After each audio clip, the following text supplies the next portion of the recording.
I guess. All right, let's call this meeting to order. Roll call, please. Lynn, Here. Showalter, Here. Howard, Present. Thompson, Here. Myers. Here. Yeah, it's early. Okay, join me in the Pledge of Allegiance, please. I pledge allegiance to the flag of the United States of America and to the republic for which it stands, one nation, under God, indivisible, with liberty and justice for all. All right, good evening, everybody. We're going to move on to a couple public hearings for some unfit structures. We're going to start with A for unfit structure at 516 West Highway 24, Lot 309.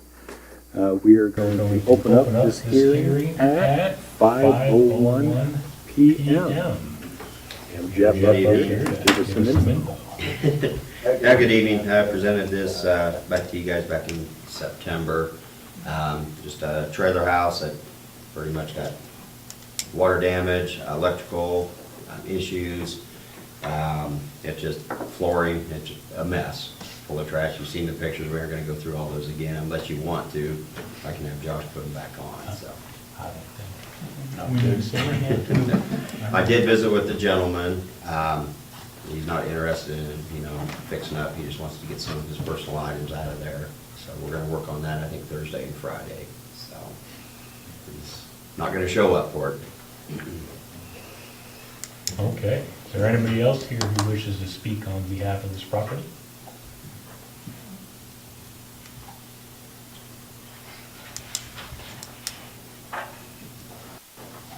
Okay, we'll go ahead and let it run to the next minute, and then we will close this hearing out.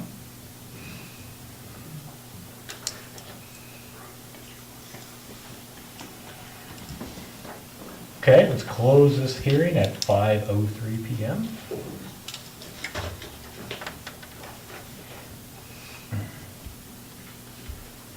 And we'll let it run to the next minute, and then we will start the next hearing.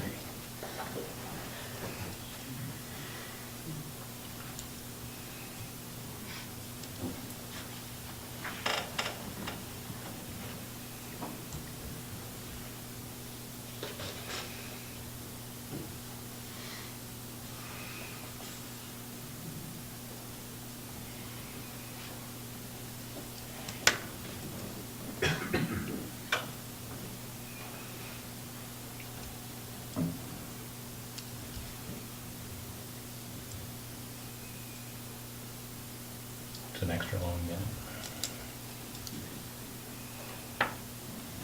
Okay, well, now let's open up the hearing at 5:04 p.m. for the unfit structure at 516 West Highway 24, Lot 417.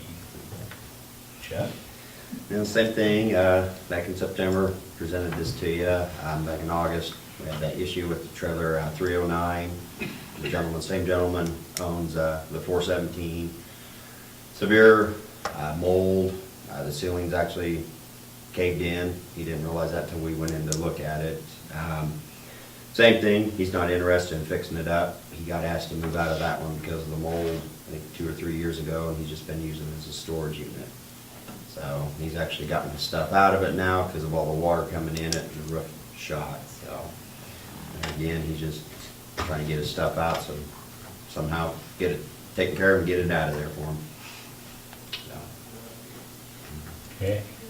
Anybody else wish to speak to this property?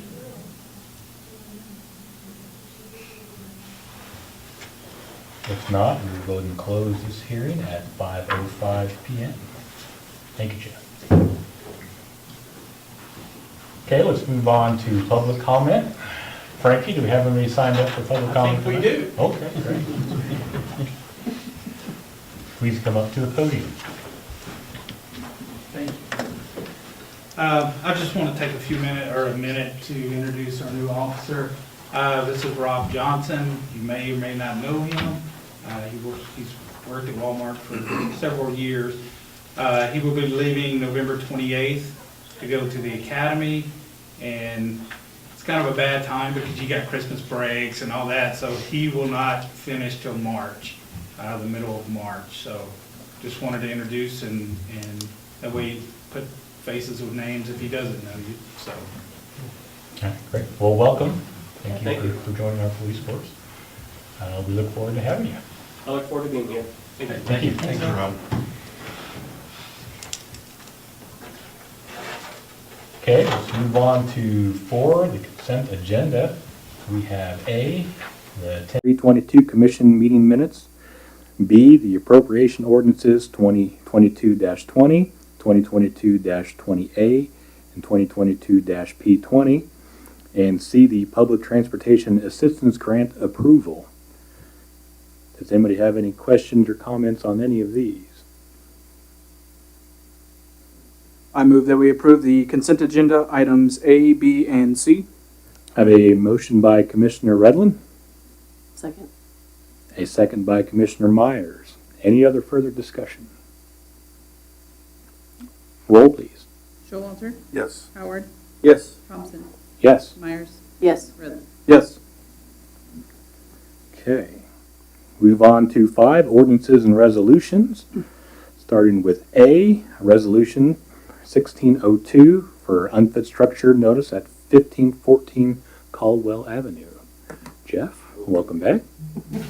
Yeah, we went through the process, tried getting a hold of the actual owner last week, still no comment, can't get back with him, no response. Just asking, permission from you guys, buddy, to, direct the structure to be either a time to either be repaired or have them remove it. So that's kind of where we're at on this process. We went through part of the process at last meeting. There was one more resolution. We held a hearing at last meeting. But this resolution follows up on the hearing at last meeting. That's required as part of the process, and we had just skipped it. We had started to get information from For bids. for bids, for people that take care of the property. But we got to take care of this first and get that time frame for the owner. There is really no expectation that the owner will take action. So we're just holding that information in abeyance until this will be completed. Yes, because this This resolution resolution gives gives them them 30 30 days. days Yes, to sir. address it. Any other questions, comments? Move that we approve resolution 1602. I have a motion by Commissioner Showalter, I'll second that motion. a second by Commissioner Howard. Any other further discussion? Roll, please. Howard, Yes. Thompson, Yes? Myers, Yes. Redlin, Yes. Showalter. Yes. Okay, we'll move on to B, Resolution 1604 regarding unfit structure hearing at 516 West Highway 24, Lot 309. If you want to go ahead and Okay, this would be the same as the previous, just going through the process, got to set a 30-day out there for the owner to repair, which repairs past the value of the home, so I've explained to him that the next process would be give him 30 days to remove the property himself before we come into it, so. And I know on these, I think there's a little bit of question, at least off on my end for sure, since it's not the same as a house on a property that's all owned by the same person. It's a titled piece of property that's on real estate belonging to somebody else. Yeah. So kind of the general steps I would usually follow may not be quite the same or quite as clear. I know my thoughts on this is we might need to look into it a little more and get a little more clarification as to exactly what our proper steps moving forward in this particular instance is.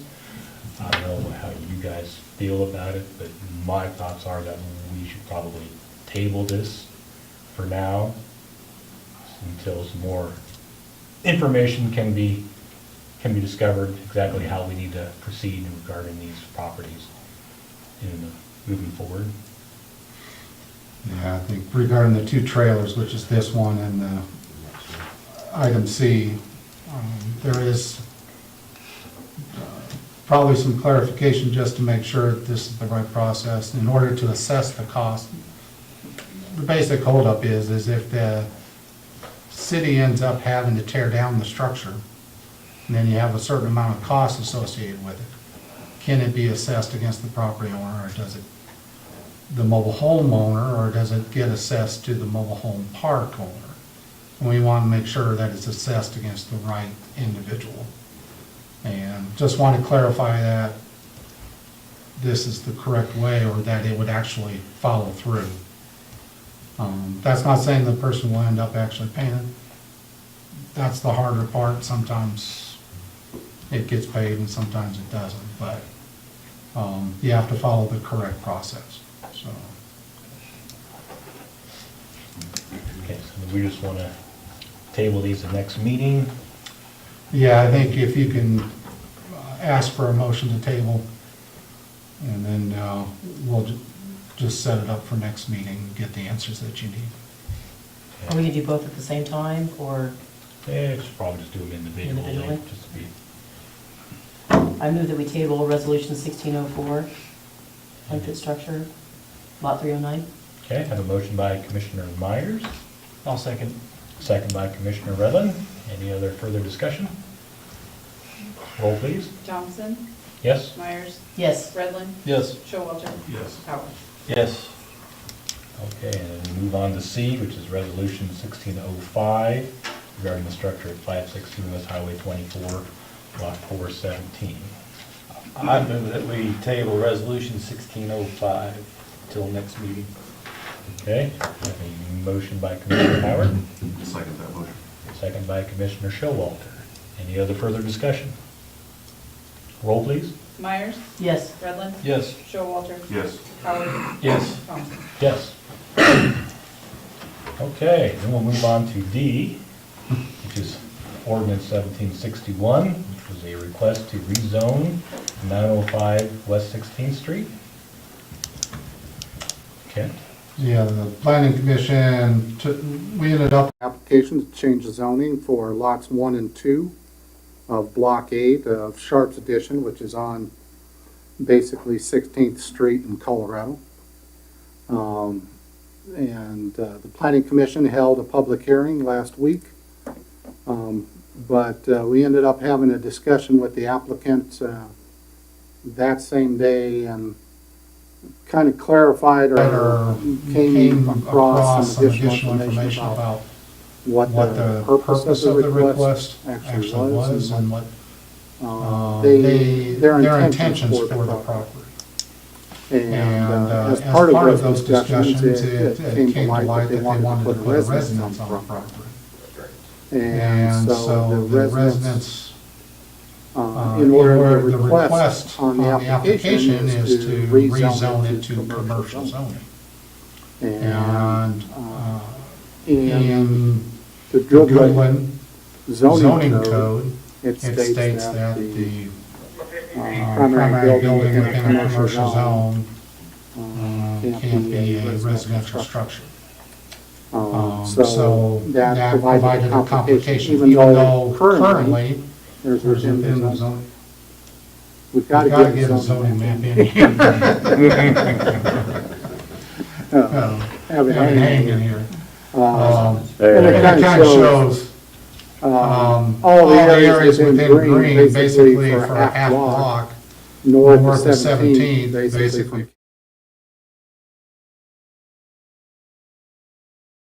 Block is commercial, is C1, general commercial. And there are residences within that, but they were residences before it was, the zoning map was adopted, so they're still there. Now, if they would have to be replaced by damage of some sort, you wouldn't be able to have a building permit to build a residential house.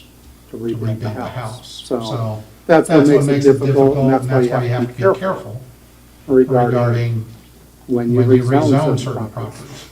And the request is probably the easiest. Either Jeff showing that one, or I'll show him the other one. The request was for those two properties there. on the north end of that block on the west side of Colorado Avenue. And She wanted to, they want to add on to the business that they built on These two. 3 and 4, 4, which is a nice building. It's a nice business that's been been built at that location.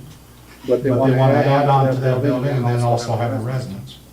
Well, the rezoning to commercial zoning would make that complicated and would put us in a situation where we might have to reject the building permit. So after talking with the applicant, both Jeff and I talked with the applicant, and then we also presented that information at the planning commission hearing. The The recommendation from staff, from Jeff and I, was to reject the request for zoning and that there could be a better plan going forward. And And probably the applicant still wants wants to to put a put a residence on it, but still wants to add on to the commercial zoning. So we talked about there could be a process to split the lots a different way. And then you have part of it that would stay residential zoning, and part of it commercial zoning to connect to the new building they just built. Whether it's an additional parking area or added on to the building itself. They need to make some decisions, they also need to create that application. And, but that was presented to the planning commission. And Jeff, you can describe what the planning commission did with that information. Now, planning commission just, same thing, heard the same thing you guys heard, and they just wanted to bring it forward to you guys as a request to, reject the request, and so we can move forward with a different plan as soon as they decide make their decisions on what they want to do. So we bring it to you guys. For the final decision. And so what they would want to do would require two applications. It would require a lot split application to reconfigure the two lots. And then a zone change if they wanted part of that lot split to be changed to commercial zoning. And the applicant agreed. I don't see the applicant here tonight.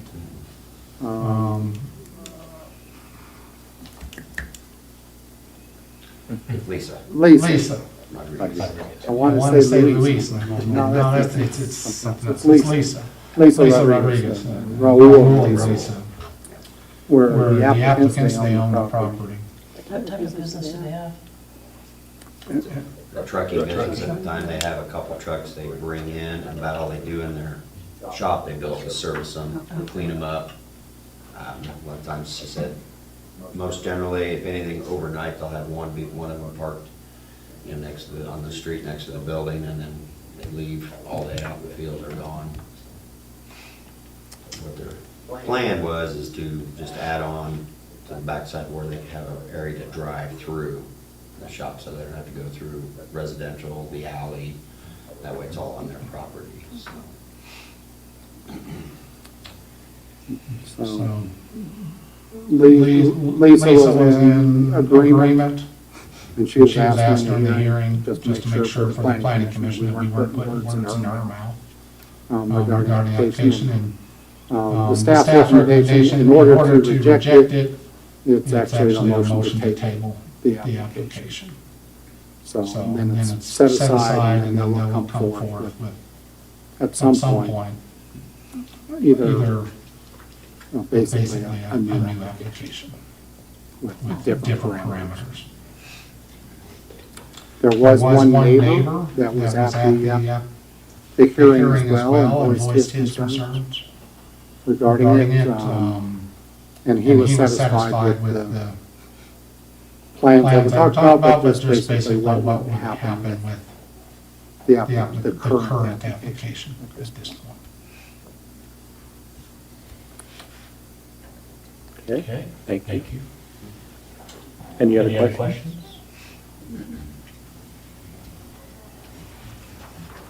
Not, I will make a motion to table ordinance 1761. Second. Have a second by Commissioner Redland. Any other further discussion? Roll, please. Myers? Yes. Redland? Yes. Yes. Showalter? Yes. Howard? Yes. Yes. Thompson? Yes. Yes. Thank you.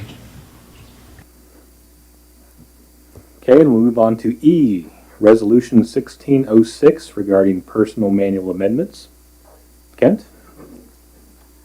We presented most of this information at a previous meeting. There's basically several minor issues that have come up that highlight items that should be changed in the personnel manual. These include how the holidays is observed for police, for payroll purposes for shift officers within the police department. Not for Frankie. We already got him taken care of this regarding his shift officers. Also, the physical medical examination policy, and specifically for people returning from various things. Right now, we only have when you're first hired, but obviously there's a number of situations that come up that might require fitness or make sure certain things are within the same capacity to be able to perform the job function. A little revision, basically a couple different words regarding the computer, internet, and email policy, basically updating certain terms within that policy. And then the volunteer fire policy, basically trying to standardize how we account for that. We definitely want our employees to be part of the people power that helps the fire department, but want to make sure that there's a standardized procedure how that's accounted for. And what are the expectations of how that's supposed to occur. So that's the changes within this policy.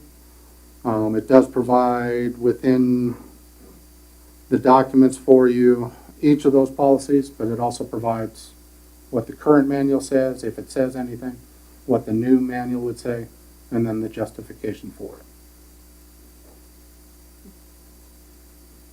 Any questions or concerns? Anybody have any questions? I feel like they're all good changes for the policy.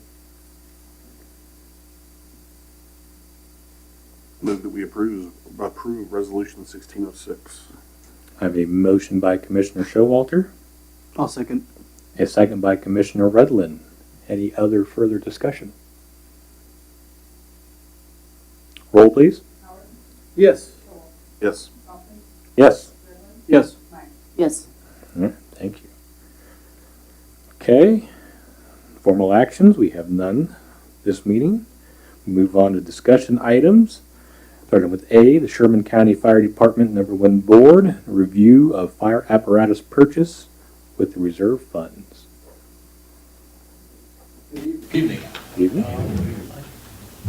We, You would decided to come, just introduce yourself real quick if you would, please. what's that? Oh, I'm Mike Cochran, Kevin Zimmerman. I serve as the chair, vice chair of our fire board. Of course, Brian James, everybody knows here, is our chief. And what we've been looking at for quite a period of time is we need to do some upgrades on the city and county units. And we're trying to look at, with the merger of the two departments, ways that we could get more bang for our buck out of our trucks and our engines, so we can maybe have less units in the building, but we can do more things with the trucks we have.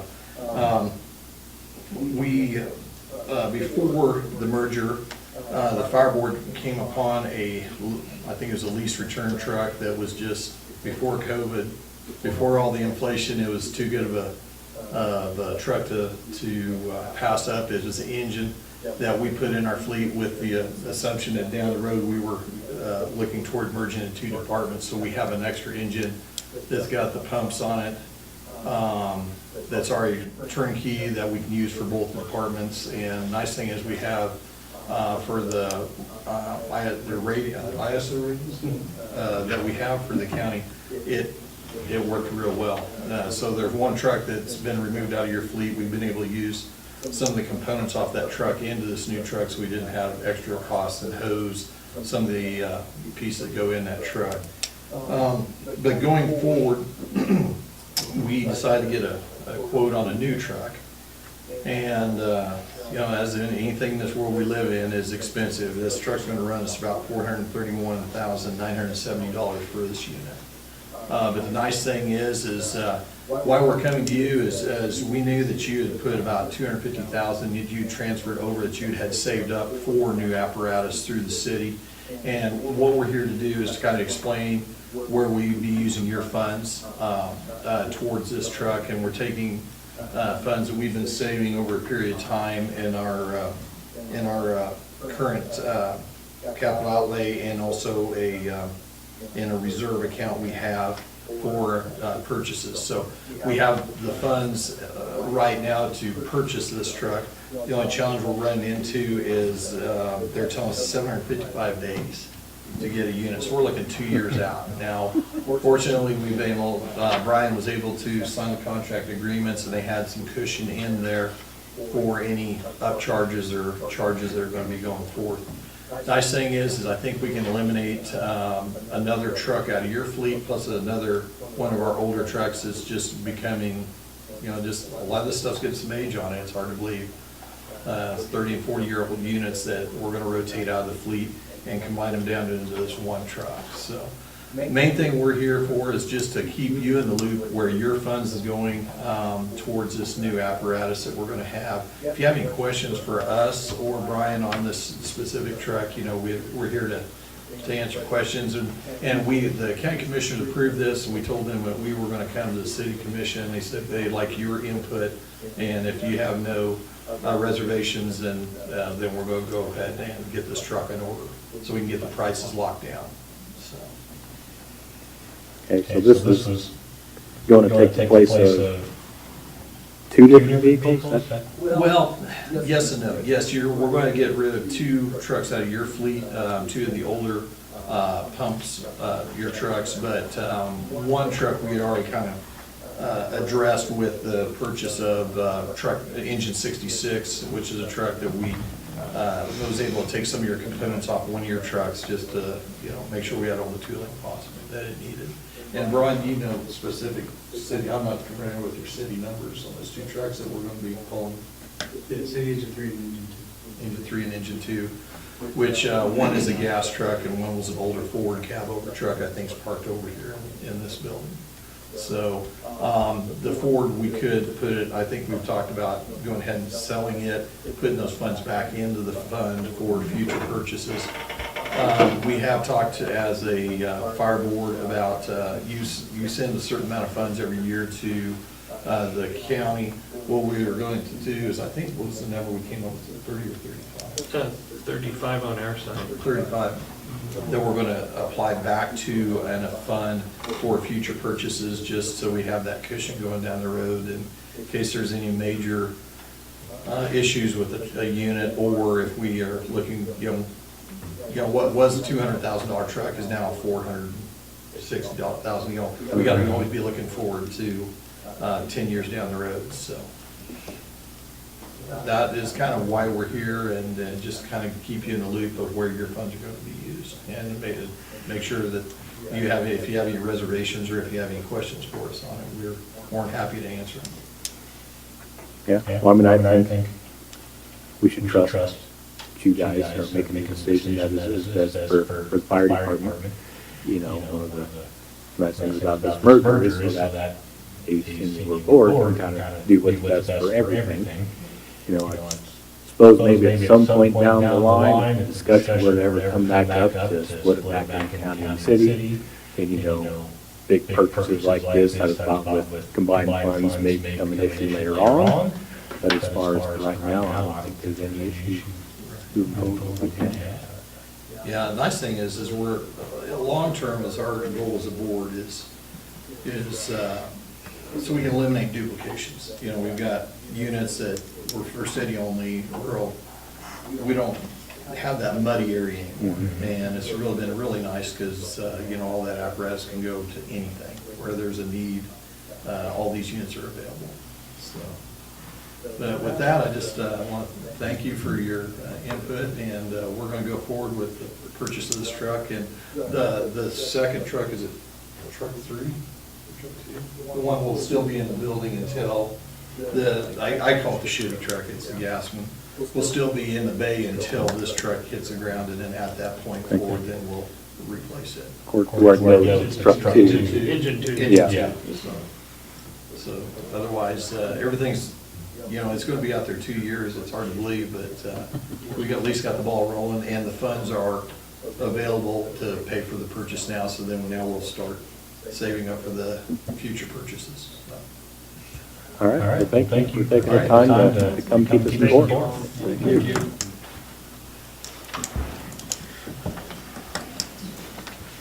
Okay, let's move on to B, November 8th sales tax ballot issue, Q&A publication. Or did you- One other comment regarding fire district purchases.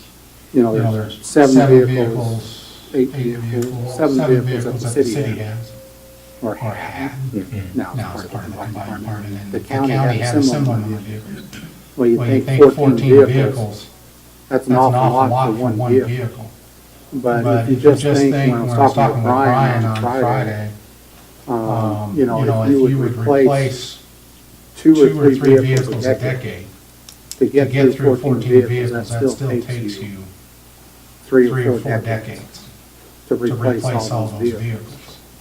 So to replace 14 vehicles or have them on rotation to be able to replace, you're reaching 35, 40 years by the time you get to the last vehicle. And you notice that one of the vehicles that's slated to be auctioned off is from an 88 Ford, which is about that time frame. It's about 34 years. So people may, and they are very expensive, all those vehicles. They're getting significantly more expensive. That's going to be hard to do, but you need to keep replacing vehicles in order to have a time frame that's somewhat decent to get some vehicles replaced. So it's just a tough thing to happen. But on the next issue, Mayor, sorry, but I just thought that would be interesting.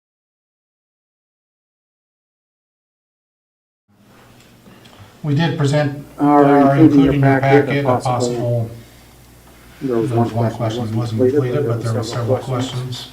Question and answers regarding the sales tax ballot issue that will be on the ballot in November. And since absentee voting or early voting will occur shortly for that election, we thought, or it had been suggested by one of the commissioners as well, there should be something additional as far as answering some questions regarding that ballot issue. And just ask for any responses, or if there's additional questions, or if that's not the proper answers for any of those questions, please let staff know.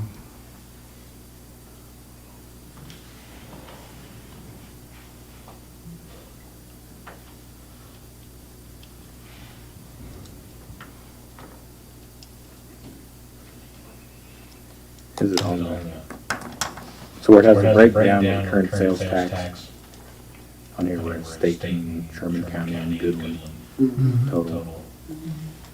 Is there not, don't we have a quarter of a cent of that actually goes to our funds, not just, you have a quarter of a cent on there on behalf of the school.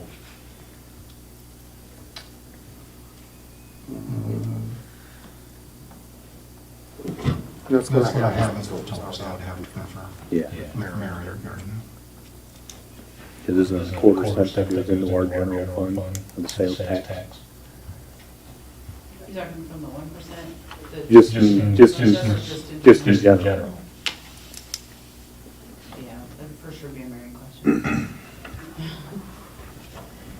There is some funds that come in through sales tax. Yeah. So I'm sure not sure if that's the remainder of that roads that comes in. if there's something that comes to us directly. Want to make sure that our percentage breakdown is correct on there. Absolutely.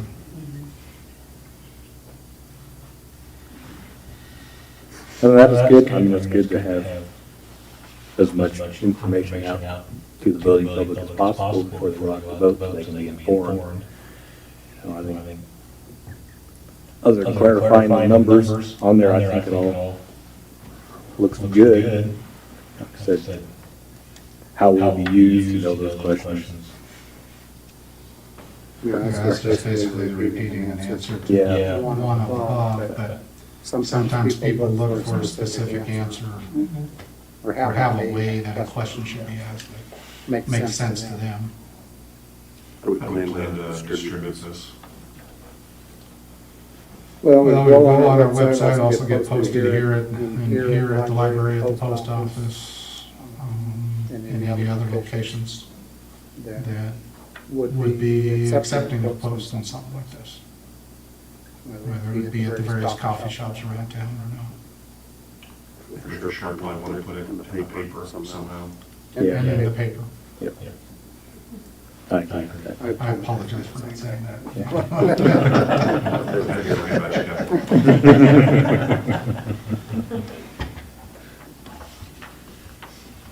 Yeah, I think it all looks good. Looks good here. You okay with that, Ann? Yes. It's very informative, so I think it's going to answer some questions that folks might have. And I think anytime you get the information out there, that breaks down exactly where all the sales tax goes, is also good for people to know as well.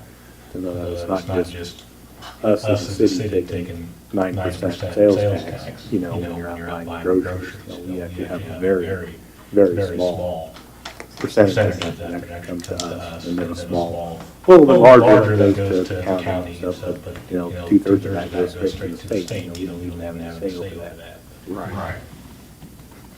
Yeah. In this state, the majority of it does go to the state. Yeah. I did have a question about how, what's the definition of an emergency, and I don't know how to answer that, other than, you know, if an emergency exists that would cause us to have a big project that would be required to be done now. The sales tax ballot proposal allows us the flexibility to be able to say, this is enough emergency that we can't handle through any other funds, that we could use a portion of these sales tax proceeds to address that. You know, if there's a sinkhole that, not asking for one to develop, but, God, all the roads opened up. you know, and it's hard to imagine other road issues within Goodland that would cause such an issue, but I really view it as something that it's a true emergency. And we would do everything within our power to make sure that it was only applied to the projects that are stated. But instead of Ken Rado's example saying, well, for all roads within the city, we just put on there the extra phrase saying, we want it on 8th Street, we want it on Caldwell, and if an emergency exists, then something else. But really not looking for any other project. It's going to take all our, the way prices are going, all our wherewithal to get 8th Street accomplished.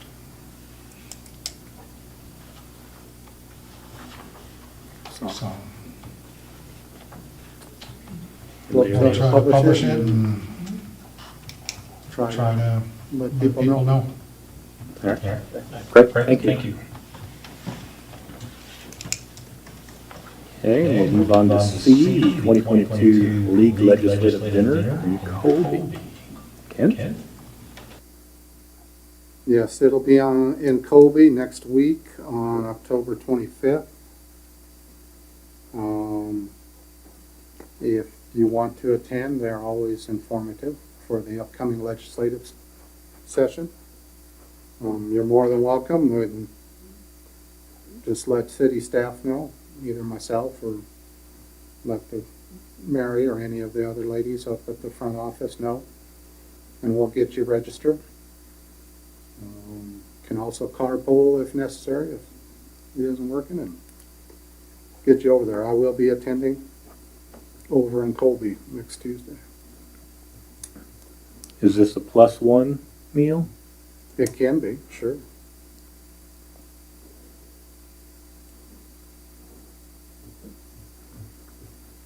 Okay, so yeah, encourage everybody to try to go if you can. Just let Kent or somebody down at the city office know. Plan on going.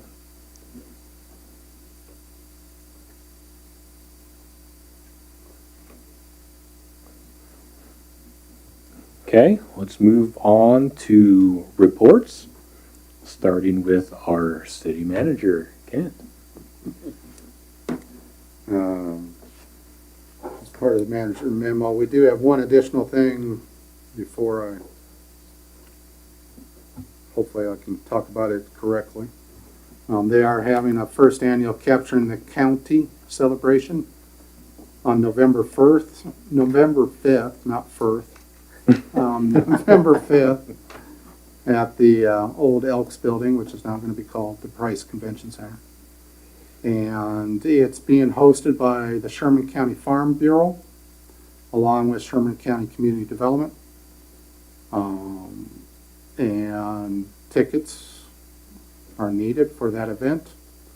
But it used to be, there was an event a few years ago, it was called the Farm City Banquet. And there was something that occurred that kind of let that die out, and this is kind of reinvigorating that event for people from farm and city to come together. And it's going to be called Capturing the County. So just let you know about that and get your tickets ahead of time for that event. Okay. Our transportation van, we have ended up with a new transportation van, new to us, transportation van. It was picked up from Donovan County last Friday, and a week ago Friday. And it was brought back here, checked out, and it's been in service this last week and has worked very well. It's a smaller van, but it's actually worked better, according to the driver, our employee with it. Because we normally only end up transporting only one or two individuals at a time, sometimes three at the most. It works out very well.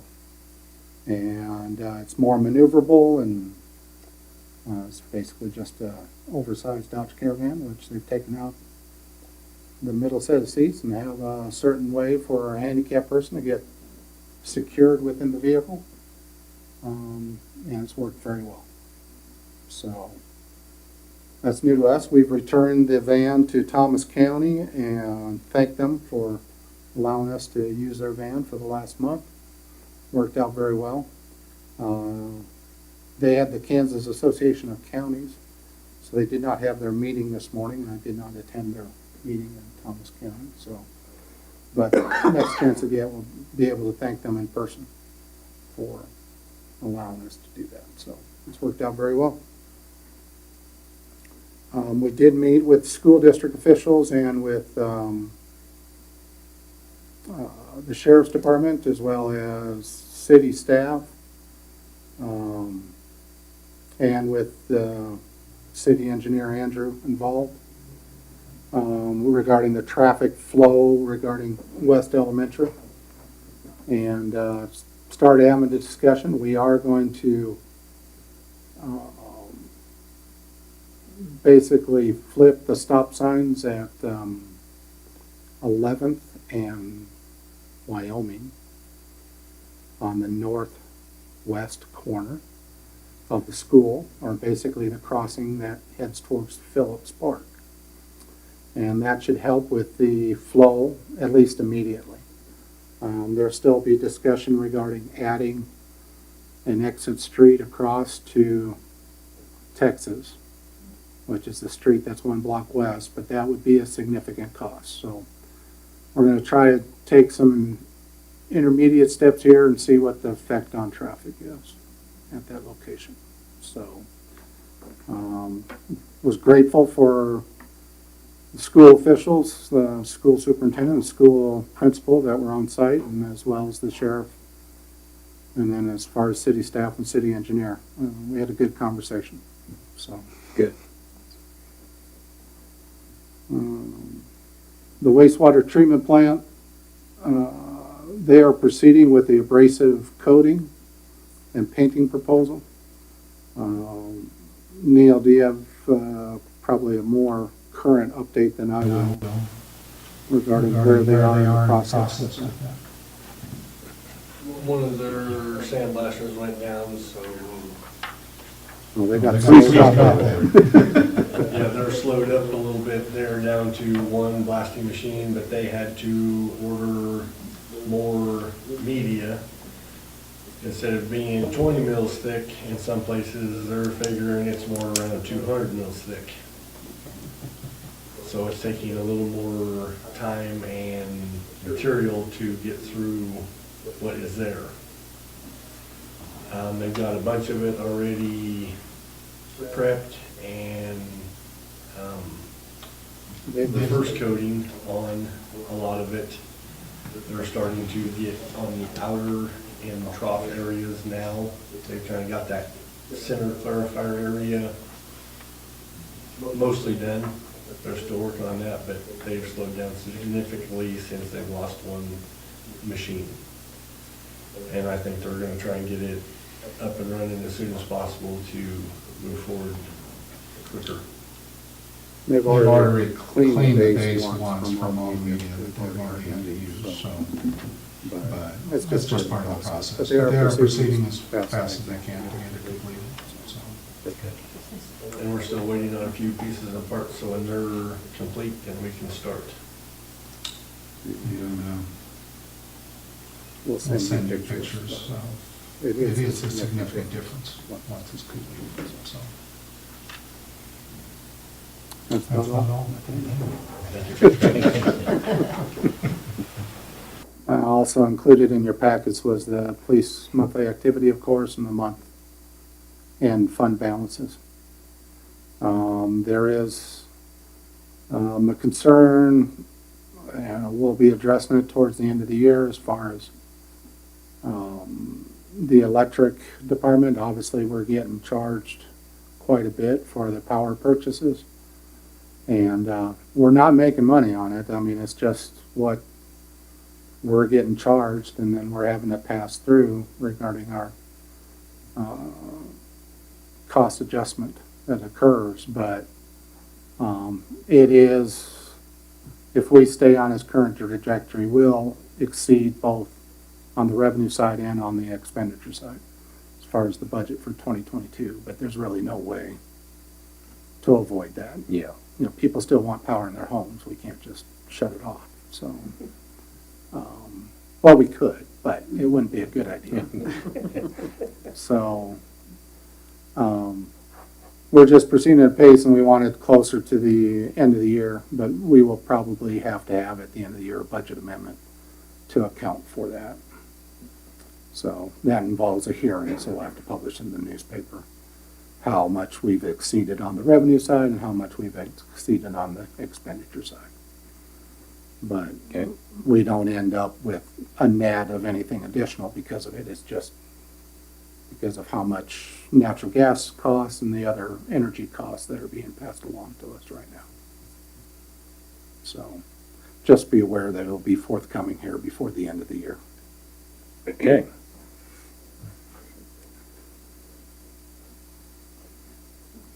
That's all. Okay, anybody have any questions for Kent? I appreciate you doing the public service tour and talking to the different community service organizations about the pass along on that. So thank you for doing that. That helps us out when we're trying to spread the word. So thank you for that.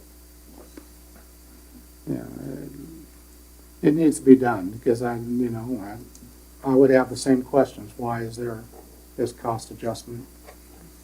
And I think on the billing, we've had, and it's in the code, when it was created, and it was created 20 years ago, it says fuel cost adjustment. Well, when you think of electricity, you go, well, what fuel is there? Are Dustin's guys driving around in their pickups all the time, and, using up all that fuel? But that's not the case. It's the fuel to create the electricity. And there's additional costs with that right now, or the cost per MCF, or the cost per BTU has increased quite a bit. So it's volatile and it's fluctuating quite a bit.